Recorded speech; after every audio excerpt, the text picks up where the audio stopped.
प्रभु के नाम की स्तुति हो। मुझे पूरी उम्मीद है कि इस सीरीज़ में पहला वीडियो आपने बहुत ध्यान से देखा होगा और उससे आपको काफ़ी जानकारी मिली होगी। पहले वीडियो में हमने सिर्फ एक पॉइंट कवर किया था इस विषय पर कि पृथ्वी की उम्र करोड़ों साल नहीं है, बल्कि 10 से 20 हज़ार साल के बीच में है। उसके लिए जो पहला वैज्ञानिक प्रमाण मैंने दिया था वो वीडियो 1 में है। यदि आप देख नहीं पाए तो उसको ज़रूर देख लें। दूसरी बात, कुल मिलाकर 10 पॉइंट कई वीडियोज़ में मैं कवर करूँगा। इसमें से कोई भी मिस ना हो जाए, उसके लिए सब्सक्राइब ज़रूर कर लें। पहला प्रमाण था फॉसिल्स जगत से कि किस तरह से यदि फॉसिल करोड़ों साल पुराने हैं तो उसमें सिर्फ पत्थर ही पत्थर होना चाहिए या पत्थरनुमा मटेरियल होना चाहिए, लेकिन पिछले 20 से 50 साल में सॉफ्ट टिश्यू जो पत्थर नहीं बने हैं, इस तरह के टिश्यू मिले हैं जो इस बात को बताते हैं कि जबकि उसका बाकी पोर्शन पत्थरनुमा है, ये इस बात को बताता है कि पत्थर होने में या फॉसिल किसी भी चीज़ को फॉसिल होने के लिए करोड़ों साल की नहीं, कुछ 100 साल या कुछ हज़ार साल पर्याप्त है। दूसरा प्रूफ है हीरो में और पत्थर के कोयले में रेडियो कार्बन 14 की प्राप्ति। हीरा और पत्थर का कोयला एक ही चीज़ है, दोनों ही कार्बन है। दोनों की रासायनिक प्रकृति या दोनों का रासायनिक स्वभाव एक ही है, लेकिन भौतिक रूप से वे एक दूसरे से भिन्न हैं। केवल यही है दोनों में अंतर। वैज्ञानिक जगत अक्सर ये दावा करता है कि पेड़ पौधे जब मर के गिर गए और मिट्टी के अंदर दब गए तो करोड़ों साल के बाद वे या तो हीरे में बदल जाएंगे या पत्थर के कोयले में, या कुछ लोग कहते हैं कि पहले वो पत्थर के कोयले में बदलेंगे और उसके बाद जो है हीरे में बदलेंगे। चाहे किसी भी तरह से पत्थर का कोयला बने या हीरा बने, उनका दावा है कि इसके लिए करोड़ों साल की ज़रूरत है। लेकिन इस तरह के कई हीरे और पत्थर के कोयले के पिंड मिले हैं जिनके अंदर रेडियो कार्बन 14 मिला है। रेडियो कार्बन 14 क्या है और उनके मिलने से क्या फ़र्क पड़ता है? कार्बन एक तत्व है जिसका परमाणु भार 12 है, लेकिन कार्बन के ही आइसोटोप 2 और हैं, carbon 13, carbon 14। Carbon 14 radio active होता है। इसके कारण वो धीरे धीरे टूट टूट के टूटता चला जाता है और ऐसा अनुमान है कि लगभग 6000 से कुछ साल कम में आधा रह जाता है। जो भी रेडियो सक्रिय पदार्थ होते हैं उन सब के साथ ऐसा ही है। हर एक की एक निश्चित अवधि होती है जिसमें वे आधा हो जाते हैं। इसका परिणाम यह है कि यदि किसी वस्तु में रेडियो कार्बन उपलब्ध है तो कितना बचा है, इसके आधार पर इसका अनुमान लगाया जा सकता है कि उनकी उम्र क्या है।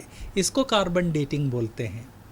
चूँकि रेडियो कार्बन की जो एक्चुअल उसका जो हाफ लाइफ है वो 5730 साल है, इस कारण मान के चलें कि कोई पदार्थ 40 या 50 हज़ार साल पुराना है तो उसमें रेडियो कार्बन बचेगा ही नहीं। लेकिन हीरों के अंदर और कोयले के अंदर रेडियो कार्बन मिला है, जो इस बात को बताता है कि करोड़ों के बदले इवन 50 हज़ार साल नहीं है।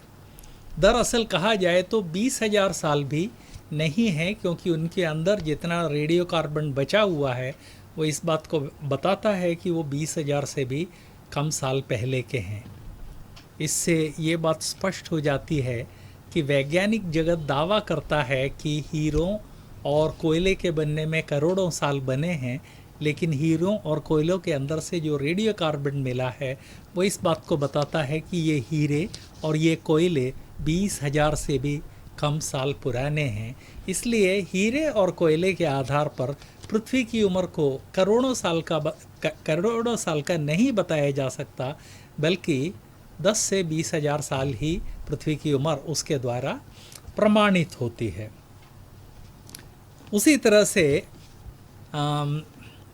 पृथ्वी बहुत कम उम्र की है, इसका एक और प्रमाण मिलता है पृथ्वी के चुंबकत्व से। पृथ्वी एक बहुत बड़ा चुंबक है।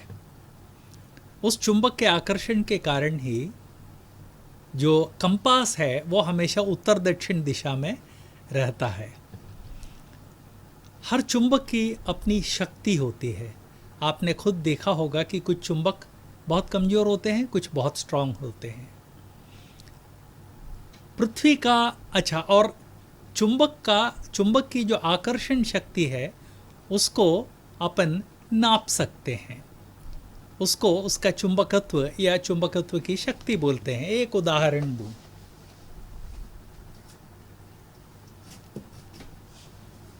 ये एक चुंबक है। अब मैं इसके पास ले जाऊंगा, जरा ध्यान देना।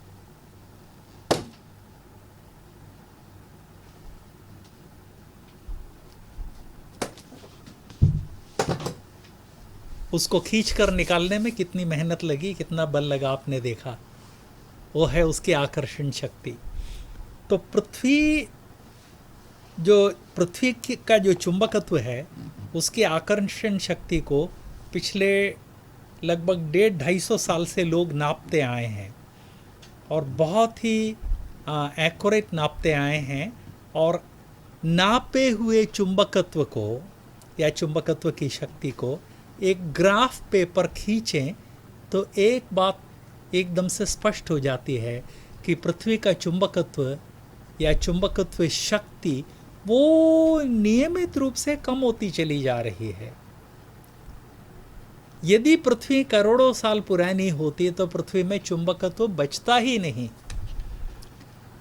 पिछले 150-200 साल में जो आकर्षण या चुंबकत्व शक्ति कम हुई है उसके आधार पर, चार्ट के आधार पर अनुमान लगाएं तो ये स्पष्ट हो जाता है कि पृथ्वी की उम्र 20,000 साल से कम है, क्योंकि आज जो चुंबकत्व की, पृथ्वी के चुंबक की जो शक्ति है उसके आधार पर कल क्या था, परसों क्या था, इस तरह से देखते चले जाएं तो अधिकतम जो हो सकता है उस तक पहुंचने में 20,000 साल नहीं लगते, जिससे ये बात स्पष्ट हो जाती है कि पृथ्वी की उम्र 20,000 साल से कम है।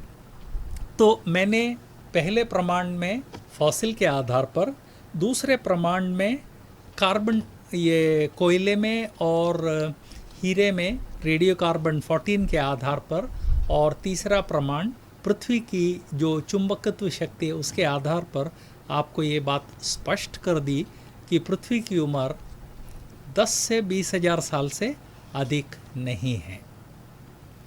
बहुत लोग दावा करते हैं कि पृथ्वी की उम्र करोड़ों है, लेकिन उसके लिए कोई भी ठोस अटूट वैज्ञानिक प्रमाण उपलब्ध नहीं है। उनकी जो फिलॉसफी है उसके अनुसार करोड़ों साल जरूरी है, और फिलॉसफी के आधार पर वे दावा कर देते हैं कि जितनी उनकी फिलॉसफी कहती है उतनी उम्र है। याद रखें, पदार्थ और ऊर्जा के बारे में निर्णय फिलॉसफी के आधार पर नहीं, वैज्ञानिक तथ्यों के आधार पर लिया जाता है। तो पृथ्वी की उम्र सिर्फ उतनी है जितना कि हम प्रभु के वचन में पढ़ते हैं। इस विषय पर या इनसे संबंधित विषयों पर यदि कोई प्रश्न हो तो मुझे भेजिए, मुझे खुशी होगी। मेरा व्हाट्सएप नंबर मैं अभी देता हूँ, उसको नोट कर लीजिए। याद रखें, व्हाट्सएप नंबर दे रहा हूँ, उस पर या तो टेक्स्ट के द्वारा संदेश भेजें या ऑडियो के द्वारा। मुझे बुलाने की कोशिश ना करें, क्योंकि अक्सर मैं इस तरह के रिकॉर्डिंग या जूम क्लासेस में व्यस्त रहता हूं। आप बुलाएंगे, यदि मैं उठा नहीं पाऊंगा तो आपको तकलीफ़ होगी कि मैंने आपका कॉल अटेंड नहीं किया। उससे अच्छा यह है कि आप व्हाट्सएप संदेश भेजिए, व्हाट्सएप ऑडियो भेज दीजिए, मैं उसका जवाब व्हाट्सएप के द्वारा या इस तरह के वीडियो के द्वारा ज़रूर दे दूँगा। मेरा नंबर है 999, मतलब 999, 999 519 8690। दोबारा सुन लें, 999 519 8690। मुझे पूरी उम्मीद है कि इस सीरीज़ में आप किसी भी वीडियो को मिस नहीं करना चाहेंगे, इसलिए मेरा अनुरोध है कि इस वीडियो के नीचे एक सब्सक्राइब बटन है, उसको प्रेस कर दीजिए।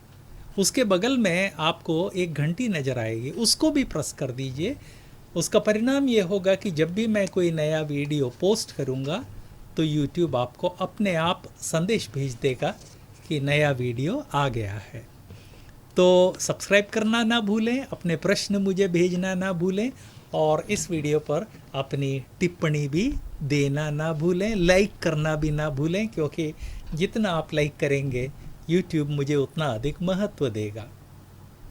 प्रभु आप सबको अपना अनुग्रह दें।